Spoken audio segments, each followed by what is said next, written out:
Some mothers don't say, "I love you," every day. They don't always leave notes in lunchboxes or call just to check in.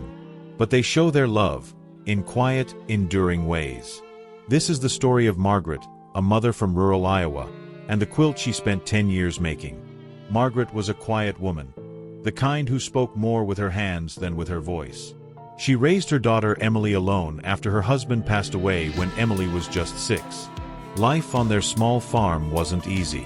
The winters were harsh, and the bills came faster than the harvest. But Margaret never once let Emily feel the weight of it. She worked hard during the day and sewed late into the night, her fingers calloused but steady. She never talked much about love. Instead, she showed it, in warm meals after cold school days, in the way she brushed Emily's hair when she was too tired to move, and in the fabric scraps she collected quietly over the years.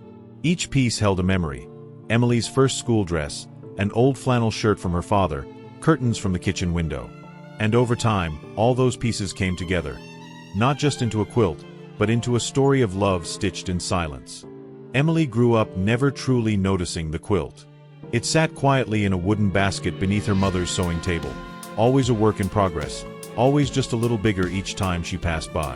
She would see her mother stitching late at night, lit only by a small lamp, humming softly to herself. Margaret never said what it was for, and Emily never thought to ask. It was just one of those things her mother did, like putting extra socks in her school bag when it snowed, or slipping folded dollar bills into her coat pocket without a word. By the time Emily turned 18, she was eager to leave the farm. She had dreams, big ones, of life in the city, of college classes and coffee shops, of anything that didn't smell like hay or diesel. Margaret never held her back. On the day Emily left, her mother didn't cry. She simply packed her a small lunch, handed her a box of cookies, and stood quietly at the gate waving as the bus rolled away down the dirt road. In her dorm room, Emily pinned up pictures, set out her books, and started a new life.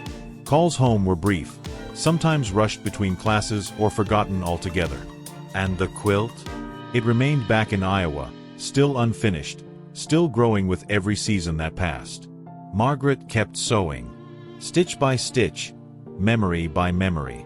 Even as her fingers grew stiff, even when her eyes strained to thread the needle, she worked quietly, patiently, as if each square was her way of staying close to a daughter who was drifting further away.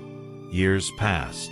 Emily built a life in the city, a busy job, new friends, and a small apartment that felt like a fresh start. Yet, every winter, when the cold crept in and the nights grew long, she found herself thinking of home, of the farm, of her mother's quiet strength, and that unfinished quilt she barely remembered. One chilly December, Emily received a package. There was no note, just her mother's familiar handwriting on the box. Inside lay the quilt, finally finished, a patchwork of colors and textures woven from memories, love, and sacrifice. As she unfolded it, each square told a story.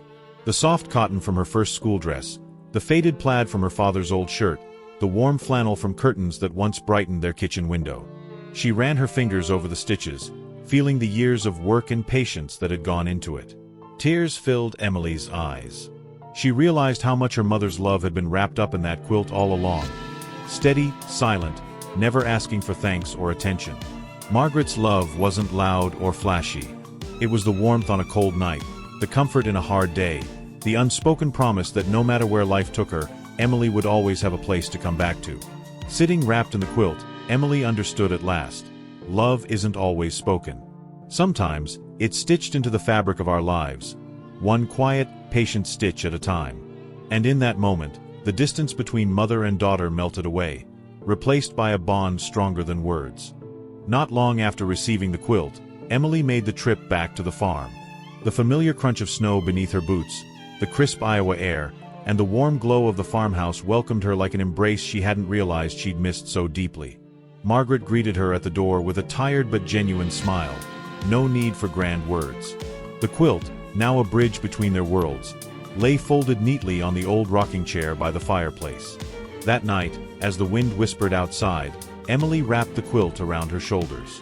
Sitting beside her mother, she finally understood the language they'd both spoken all these years, a language without words, made of love, sacrifice, and unwavering devotion. They talked long into the night, sharing stories and laughter, weaving new memories into the fabric of their lives. And in that quiet farmhouse, beneath the same stars that had watched over them for years, Emily knew this was where she belonged, wrapped not just in a quilt, but in the unbreakable bond of a mother's love.